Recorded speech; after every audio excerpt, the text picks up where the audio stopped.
아버님은 그 무역회사 다니셨어요. 무역회사 이제 상고, 덕수상고 나오셔서 무역회사 다니셨다가 할아버님이 계속 부르시는 거예요. 일 끝나고 나면. 그래서 퇴근하고 나서도 일을 하셔야 되니까 너무 힘드셨어요. 그래서 하다가 이제 할아버님이 계속 일을 많이 시키니까 이제 할아버님도 편찮으시고 해서 중풍으로 이제 돌아가셨거든요. 그러니까 이제 아버님은 그래서 그만두셨고, 그 전에 이제 공장 일도 하셨고요. 전쟁 끝나고 뭐 인쇄소 쪽에서도 일을 하시고, 그러고 이제 하시다가 아버님은 이제 본격적으로 일을 하시게 된 거죠. 그 전까지는 집에서 하다가 대학 가서 이제 자동차, 그 대학생 자작 자동차 경진대회를 제가 처음에 이제 제가 만든 차가 후배들하고 만든 게 1호고요. 그걸로 이제 다른 학교들도 얘기를 해가지고 그 경기가 지금까지 하고 있는 거예요. 그래서 그거 하다가 이제 저는 그 삼성전자 들어가서 산업용 로봇 만드는 걸로 이제 설계를 계속 하다가, 저도 이제 아버님이 편찮으시고 뭐 이제 이런저런 이유로 일을 하다가 이제 도와드리다가 합가를 했어요. 그래서 이제 다른 데 서울에 있다가 분당에 이제 집을 옮겨서 제가 이제 집을 졌어요. 그래서 거기에 이제 그 식구들이 다 모여서 다시 이제 살게 됐는데, 그러면서 이제 도와드리기도 하고 아버님 건강이 안 좋아지시니까 제가 바로 이제 그 97년에 IMF 터지기 한 10달인가 11달 전에 이제 그만둔 거예요. 그래서 이제 본격적으로 좀 도와서 해드릴까 했더니 IMF가 오더라고요. 그래서 하여튼 좀 조금 힘들었죠. 그래서 그렇게 시작을 했습니다. 그래서 지금까지 왔어요.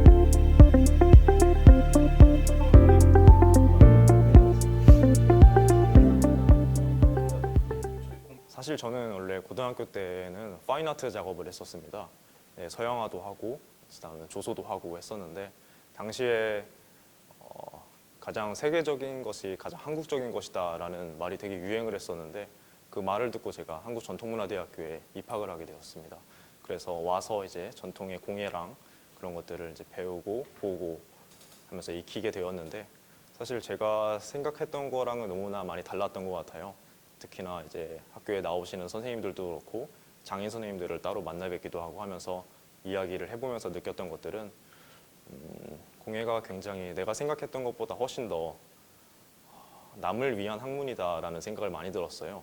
파인아트는 내가 좋아하는 거, 내가 하고 싶은 거를 항상 가장 우선순위에 두고 작업을 해왔었는데, 쓰임이 있어야 되는 물건을 만들다 보니까 남을 먼저 생각을 하게 되더라고요. 그런 점이 가장 제가 공예에 가장 큰 매력을 느꼈던 부분인 것 같습니다.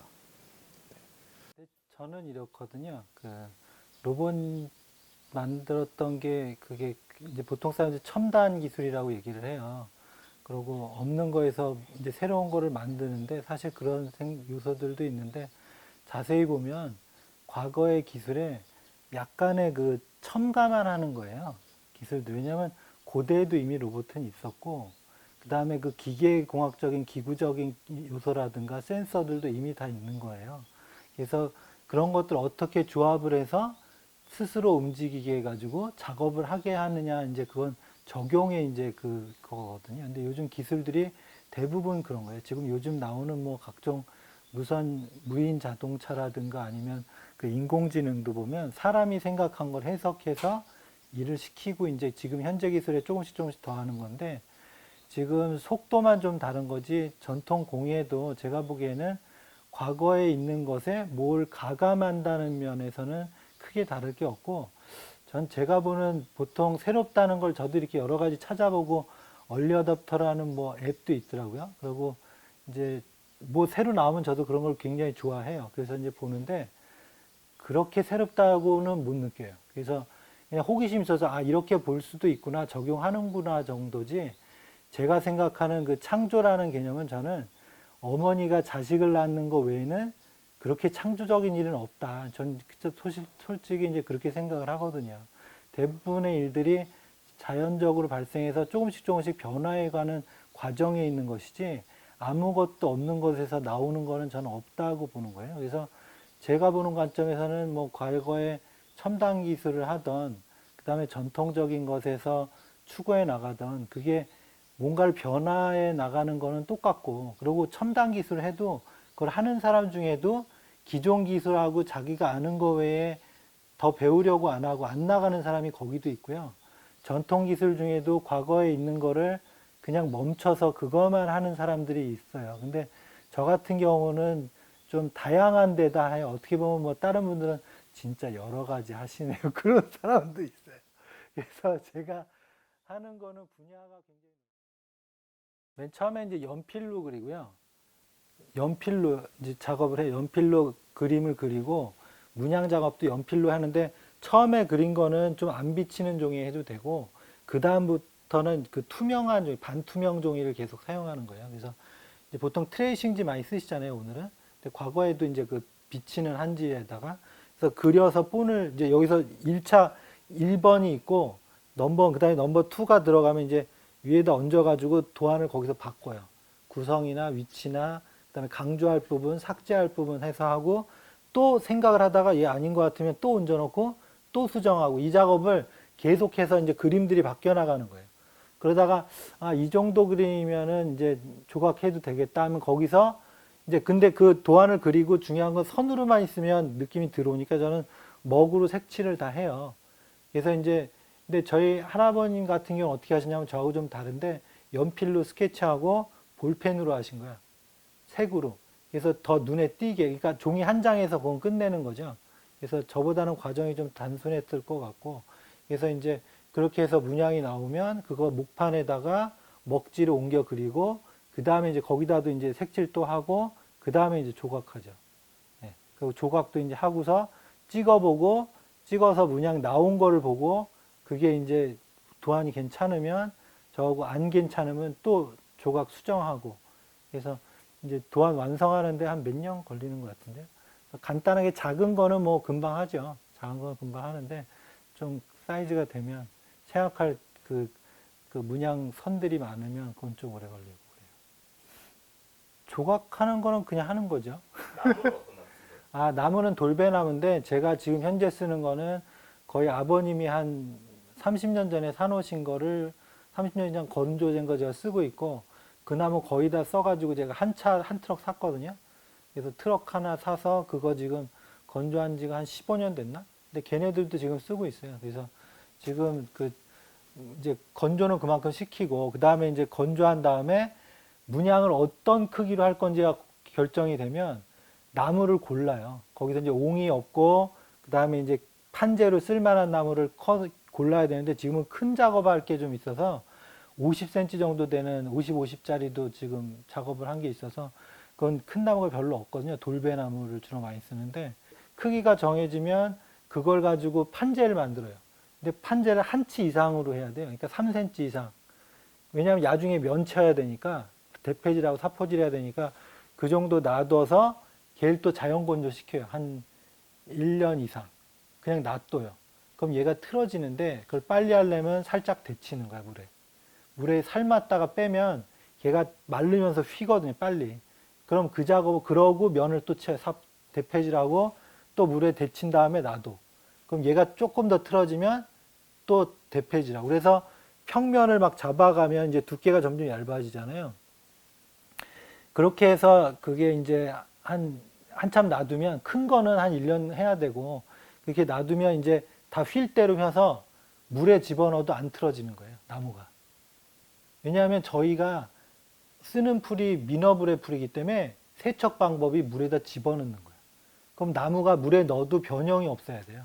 이게 변형이 있으면 판 다 만들어 놓고 세척하고 나면 다 틀어지면은 그래서 일부 틀어진 판들도 있어요. 급하게 만든 거는 이미 만들면서 틀어진 게 있는데 그거 없애려면 다 그 과정을 거쳐야지 물에 넣어도 되는 거예요. 근데 팔만대장경 옆에 끼는 게 있잖아요. 틀어지지 말라고. 우리는 그러면 안 돼.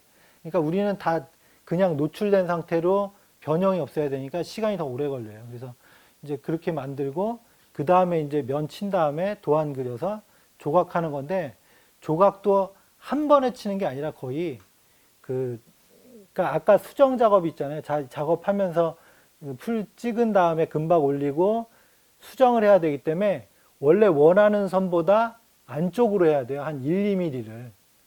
그러니까 완벽하게 처음에 조각을 하는 게 아니고 좀 이제 어슴푸레하게 조각을 해서 선 보면서 조금씩 깎아 나가는 거예요. 계속 생각도 하고 그 선에 대해서. 그래서 그런 과정을 이제 겪어야지 이제 그게 나오는 거죠. 그러니까 문양 하나 만드는데 굉장히 오래 걸려요. 근데 다른 사람들은 쉽게 생각하는 거예요, 그걸. 왜냐하면 그건 딴 데서 있는 거 뭐 그냥 문양 따오고 그 다음에 그 문양 딴 것도 나무 그 정도 관리 안 하고 그냥 나무 판재 있으면 바로 조각해서 그것도 요즘은 CNC로 깎잖아요. 그러니까 CNC로 기계로 돌려버리니까 그거에 대한 가치가 없는 거예요. 그러니까 제가 보는 건 공예에서 제일 중요한 건 자세인데 그 자세가 지금 상실된 거야. 그 기술만 남고. 그러니까 왜냐하면 그 공예를 만드는 이유는 제가 전공도 로봇을 했지만 거기서 생각한 건 뭐냐면 사람이 한다는 거예요, 일을. 기계가 한 거는 그 요즘 뭐 정성이 들어가는 말은 쉽게 하지만 그렇게 깊이 있게 얘기 안 해도 사람이 들어간 학교에서 프로젝트 팀 활동을 하고 있는데 그 친구들이랑 같이 이번에 주제로 잡은 게 조선왕실의 문화를 어떤 문화 상품으로 표현해 보고자 하는 프로젝트를 진행하고 있어요. 그런데 그 중에서 이제 처음에 조선왕실의 문화에 대해서 접근을 하고자 한다면은 우선 왕실을 접근하기 이전에 저희는 조선을 먼저 봤어요. 그래서 조선에 대한 건국 이념이라든지 어떤 사상, 종교 이런 것들을 가장 먼저 공부를 하고 그 다음에 이제 조선 왕실의 어떠한 뭐 종묘라던가 이런 특별한 것들을 이제 공부를 하기 시작했고요. 그리고 왕에 대한 이제 탐구를 하기 시작했는데 왕이 제가 생각했던 것보다 너무 바쁜 삶을 살고 있더라고요. 정말 아침부터 시작해서 밤까지 끝이 없는데 그 중에서 저희가 이제 가장 재미있다고 생각했던 부분이 을야지람이라는 거예요. 을야지람이라는 게 뭐냐면은 을야 시간이 이제 9시부터 몇 시까지 이렇게 말하는데 그 시간 동안에는 왕이 이제 개인적으로 갖는 독서 시간을 말해요. 그래서 못다한 낮에 못다한 정사를 야근처럼 또 하기도 하고 대부분은 아마 그랬을 거예요. 기록을 살펴보면은 우리가 알고 있는 정조대왕이라던가 영조 그리고 성종, 세종 이런 훌륭하신 왕들이 있는데 이 훌륭하신 왕들이 기록을 보면은 을람 시간이 가장 길었다라는 기록이 있더라고요. 그래서 아마 자기 전까지도 백성을 위해서 사실 많은 일을 하셨을 거라고 생각이 되는데 저희는 좀 상상력을 발휘해서 그 시간은 사실 임금이 오로지 자기 자신을 위한 시간이었을 거라는 생각이 들었어요. 그래서 그 부분을 가지고 어떻게 하면 요즘에 맞춰서 그런 재미있는 아이템으로 소개할 수 있을까라는 생각이 들어서 현대인에게 어떤 나만의 휴식 시간을 제공할 수 있는 그런 아이템으로 선보이려고 프로젝트를 잡아가고 있습니다. 저는 금속 작업 중에서도 특히 불을 사용하는 작업을 굉장히 좋아합니다. 또 금속만이 가질 수 있는 매력이라고 생각하기도 하고요, 불 작업이. 그래서 불 작업을 통해서 만들어진 다시 무언가가 불을 만들어내는 용도로 사용되면 더 재미있겠다라는 생각이 들어서 호롱 같은 아이템을 이제 생각하게 되었습니다. 제 작업은 주로 전통적인 어떤 모티브 그런 것들에서 시작을 하게 되는데 전통적인 모티브에서 시작되는 것들은 항상 우리가 사용해 왔던 것들이고 우리의 일상에 이미 녹아있는 것들이었어서 형태적인 부분도 이질감이 크게 없다고 생각을 합니다. 우리에게 가장 잘 어울린다고 생각을 하고 그리고 기능적인 부분도 매한가지로 우리에게 가장 익숙하게 사용했던 아이템들이라서 그런 아이템들을 위주로 좀 고민을 많이 하고 있습니다. 그런 아이템들을 지금의 시대에 맞춰서 지금은 어떻게 변모해서 사용할 수 있을까라는 부분이 항상 중점적으로 생각을 하고 작업을 시작하는 편이고요. 작업을 할 때는 영감이 떠오르면 형태적인 거나 아니면 기능적인 거 어떤 아이템이라든지 누군가가 사용하게 된다라는 것들을 이제 고려하면서 아이디어 스케치를 합니다.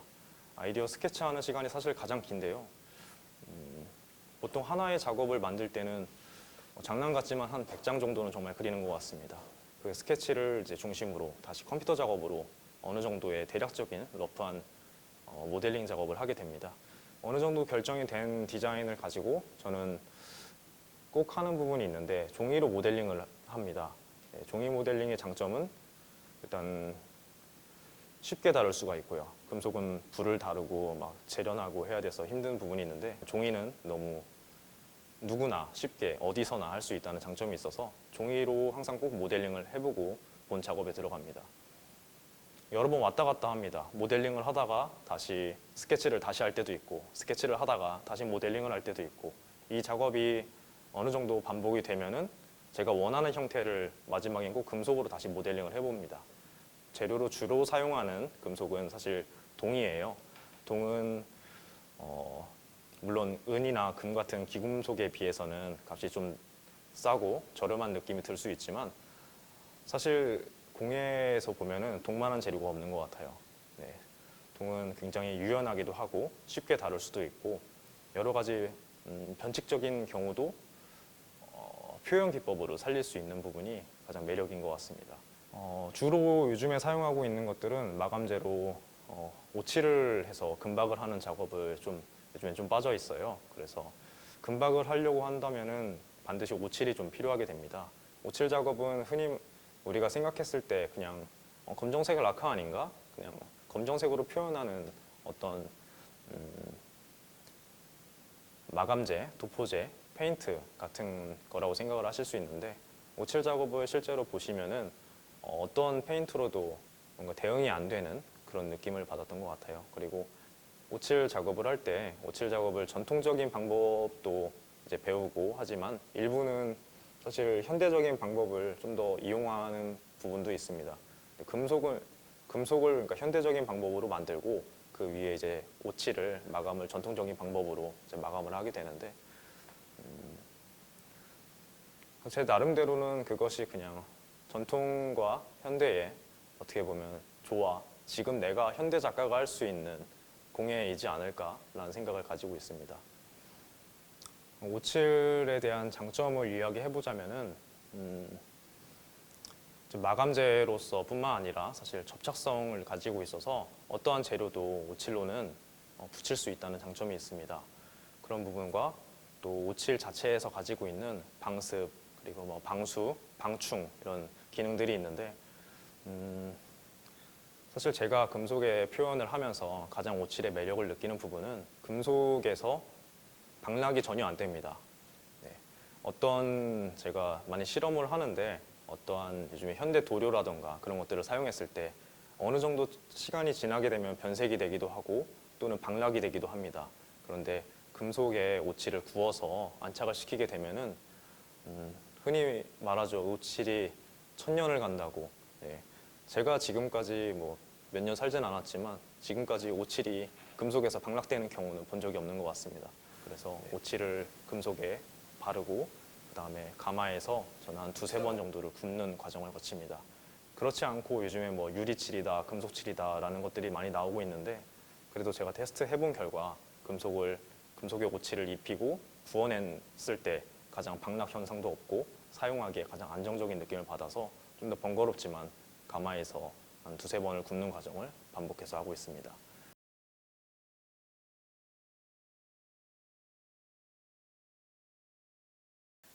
풀 만드는 과정은 그 어교는 주로 이제 제가 만들어 쓰는데 어교는 생선 민어 불에를 그 잘게 잘라 가지고 걔로 국물을 내요.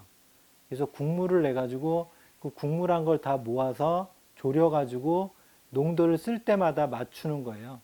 근데 그 맞추는 게 작업을 할 때에도 맞아야 되고 굽고 나서도 제대로 굳어야 되고 그 조건이 이제 까다로워요. 그래서 이제 그 다음에는 나머지는 송진유로 만드는 거예요. 주성분은 송진이고 송진을 빨리 굳게 하는 방법을 만들기 위해서 다른 거를 첨가해 가지고 이제 농도를 거기도 또 맞춰야 되고요.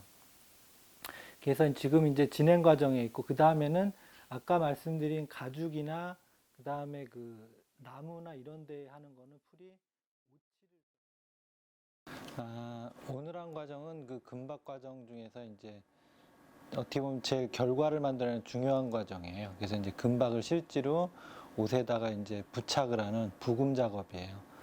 그래서 이거를 잘 해야 되죠. 이제 그 전에 준비를 다 했어도 여기서 잘못하면 이제 다 이제 도라미 타불이 되는 거예요. 네, 이제 보는 사람은 이제 재밌는데 하는 사람은 그게 잘못되면 옷을 새로 져야 되거든요. 그러니까 굉장히 그 예민한 작업이라 그 이제 맨 마지막 작업이고 이제 수정도 거의 불가능하니까 그래서 풀칠하고 농도가 만약에 이제 너무 돼서 끈끈한 정도가 세져버리면 찍고 띄면은 거기에 이제 그 실줄 같이 거미줄 같이 막 이렇게 풀들이 생기면서 그걸 다 지워야 돼요.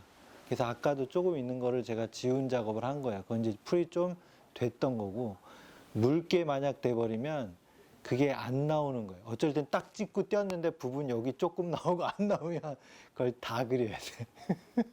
그래야 붓으로 그걸 리치마다 다 그려야 되기 때문에 한 판을 하는데 잘못하면 매치를 해야 되는 거예요. 거기 이제 풀이 안 맞는 그 순간에 이제 실수로 이제 매치를 작업을 그려야 되는 거예요. 그래서 이제 굉장히 그 신경이 많이 쓰고 곤두쓰는 작업이고 저희 아버님은 이제 말씀하셨는데 할아버님은 작업하시다가 막 안 맞은 붓도 막 내던지시고 그랬대요. 그러니까 평생 하셨는데도 그게 이제 너무 예민하다 보니까 상태가 그 환경에 따라서 그러니까 안 맞으면은 뭐 화도 많이 내셨다고 하더라고요.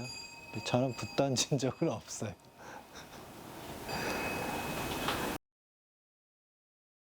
근데 저 풀은 물에 넣으면 다 녹아요. 100년이 넘어도 녹아요. 그래서 일부 출토품인데 그 세척하느라고 실수로 해서 물에 넣었다가 아차하고 다 없어진 거 있어요. 그러니까 촬영해서 사진만 있고 그 유물이 그 흔적이 다 사라졌어요. 물에 넣는 바람에. 예, 그런 경우도 있고 그다음에 이제 출토품 중에 그걸 이제 수의로도 저걸 쓰거든요. 금박한옷 행사 때도 있고 자기 그 평생 같이 가는 거예요. 그러니까 죽을 때도 입고 가는 분들이 있어요. 그래서 그 금박옷을 이제 수의를 해서 출토품 중에 발견이 되는데 그게 보존이 되려면 거기가 건조한 데여야 돼요. 거기가 습도가 높은 데에 만약 묘가 있었으면은 그게 다 사라지는 거죠. 그러니까 그 금박 유물이 나오기가 굉장히 힘들어요. 출토품은 나오기도 힘들고 또 가지고 계시기도 또 쉽지는 않으니까 보관이. 예. 그럼 사실 이런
아, 지금 이거는 뭐 다른 게 아니고 중간 과정인 거예요. 제가 보기엔. 이게 이제 이 정도 처음에 하면 저도 이렇게 나와요.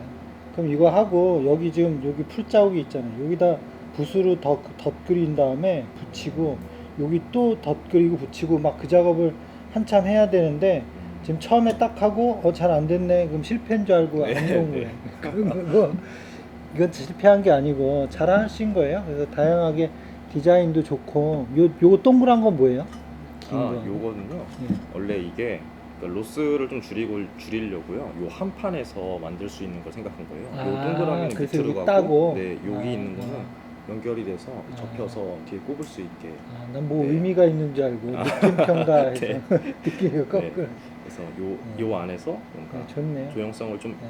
찾아가면서 한 판으로 뭔가를 실용성 있는 걸 만들어 보자 해서 네. 디자인을 하게 되었던 것 좋아요. 같습니다. 자연스럽게 이 문양도 되고 네. 그거하고 같이 가니까 이것도 좋은 것 같아요. 네. 근데 제 생각에는 지금 다 보면 네. 되게 금박을 하시는 현대 작가나 이제 공예하시는 분들이 접근 방법이 문양으로 표현하는 게 힘드니까 네. 문자로 하거나 아니면 그냥 그 금박을 이제 그냥 붙이는 정도로 끝나는 거예요. 그러니까 원래는 다 하고 싶은데 여기까지 못 가는 거 아닌가 싶은 생각도 나요. 그러니까 제가 보는 건 또 뭐냐면 좀 이제 저는 되게 봐봐요. 이건 각이 딱딱 져 있죠. 원에 정원에 딱딱 져 있고 금박만 지금 자연스럽게 돼 있는데 제 거는 보면 얘 완전히 울퉁불퉁하고 얘도 끼우뚱하고 이건 조금 디자인하고 협업한 거니까 깔끔하긴 한데 근데 제가 혼자 작업한 건 이런 거거든요. 그러니까 약간 좀 비정형이고 비대칭이고 그런 그 원래 자연이 그렇잖아요. 그래서 좀 자연스러운 거를 추구하는 데 비해서 현대 작가들은 가는 방향은 좀 이렇게 단아하다 못해 너무 대칭이고 너무 딱 떨어지고 그런 게 있으니까 좀 다가가기는 좀 뭔가 마음이 따뜻하면 좀 덜 느껴질 수도 있는 그래서 이제 이런 게 있기 때문에 그런 요소가 있긴 하지만 조금 좀 그게 차이가 있는 것 같아요. 그래서 여기 근데 희자를 하셨잖아요. 네. 근데 희자를 좋아하시나 봐요?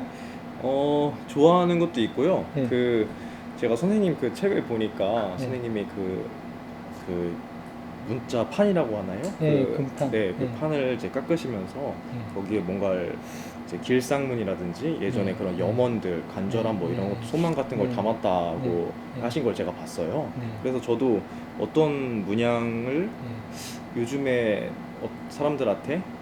어떤 희망, 소망, 네. 기쁨 이런 것들을 전달할 수 있는 그런 메시지가 담긴 어떤 문자 혹은 문양이 네. 뭐가 있을까 생각을 네. 했었어요. 근데 다른 어떤 문양보다 그냥 이 희자가 저는 네.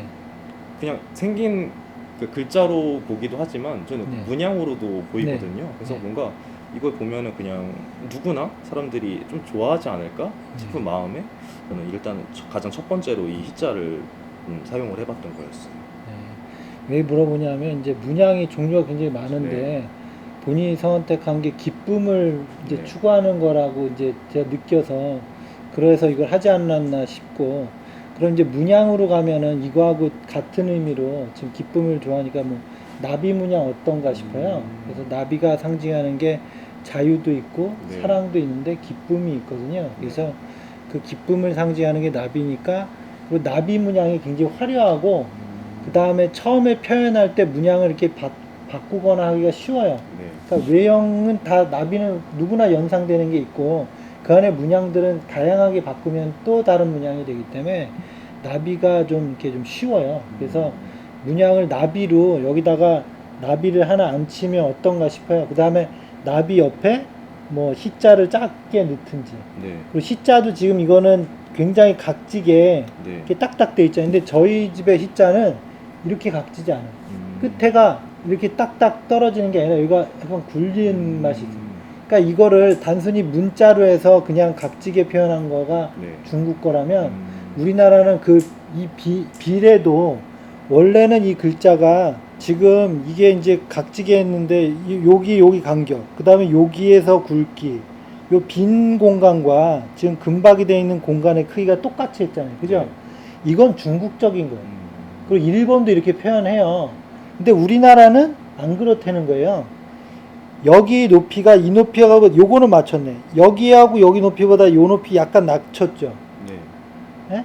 원래는 이거 여기까지 같아야 되는 게 보통 전사에서 맞는 건데 그리고 여기 이 간격을 보통 여기 간격보다는 요걸 약간 넓게 하는 경우가 많아요. 그리고 여기를 이렇게 각지게 딱 떨어뜨리는 게 아니라 약간 굴릴 수도 있어요. R을 줘서 요즘 영어로 얘기하면 R인데 네. 그것처럼 하면서 이게 전체적으로 글자를 전설을 그림처럼 표현해요.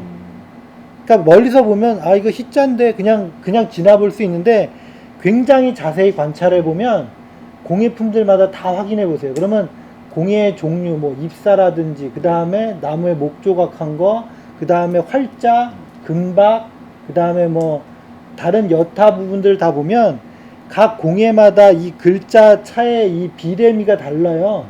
그거는 사람에 따른 차이도 있어요. 그 공예 분야 때문에도 있지만 어느 시대 그리고 누가 했느냐에 따라 그 해석이 다른 거예요. 근데 이 시자 하나만 봐도 여기 간격하고 요것들도 다 달라요.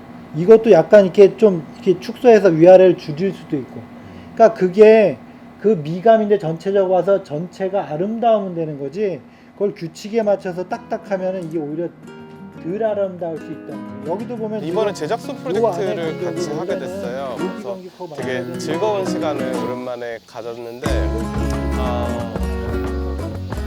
이제 금박 장인이신 김기호 선생님과 그리고 이제 금속 공예를 하고 있는 젊은 작가인 오승환 작가 이 두 명의 인터뷰를 같이 진행을 하면서 저도 이제 어떤 일종의 작업의 측면으로 지금 이 인터뷰 촬영을 같이 하고 있는데 김기호 쌤 같은 경우는 지금 선대부터 어떤 일종의 노하우를 계속적으로 축적해 오면서 지금 작업을 하시고 있는 상태. 그래서 선대의 어떤 작업, 어떤 재료들을 어떤 이유에서 썼는지에 대해서 어떤 일종의 뭐 그 명맥을 이어가는 어떤 그런 과정에 계시고, 그리고 또 오승환 작가 같은 경우는 사실 컨템포러리한 어떤 교육과정, 아니 되게 아카데믹한 교육과정을 가지고선 지금 미술을 시작했는데 그게 어떤 일종의 공예라는 측면으로 지금 풀려가고 있는 어떤 그런 작가예요.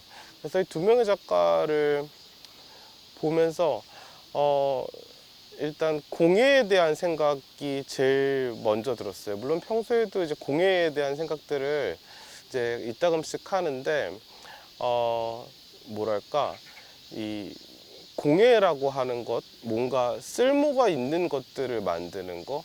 사실 저희가 파인아트적인 입장에서 저희가 작품 활동을 한다는 거는 어쩔 때는 사실은 때로는 굉장히 이 쓰임이 없는 물건들을 계속적으로 만들어내곤 하거든요. 애초에 어떤 쓰임에 대한 생각이 아주 작업을 시작할 때부터 굉장히 갖고 있다 보니까 사실 굉장히 이타적인 종류의 예술이라는 생각이 굉장히 많이 들어요. 특히나 뭐 김기호 선생님도 누군가 입었을 때, 누군가 혹은 이것들을 달았을 때 어떨지에 대한 것들, 그래서 어떤 상황에 이런 문양들을 달고, 뭐 사실 과거에 했던 것들은 어떤 신분의 사람들이 어떤 것들을 달고, 그런 것들에 대한 생각을 굉장히 많이 하면서 이 사람, 이걸 받는 사람, 이걸 쓰는 사람이 어떨까에 대한 생각들을 되게 많이 하고 있고, 오승환 작가 같은 경우는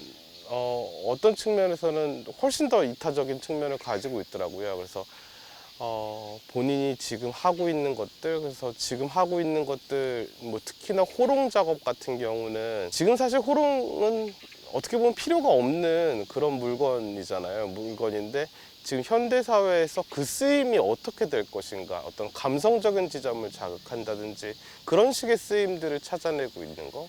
그래서 그런 것들이 일단은 되게 재밌어서 공예에 대한 것들이 얼마나 지금 남을 생각하면서 작업하는 것인가에 대한 그런 측면들을 일단은 제일 많이 본 것 같고, 그리고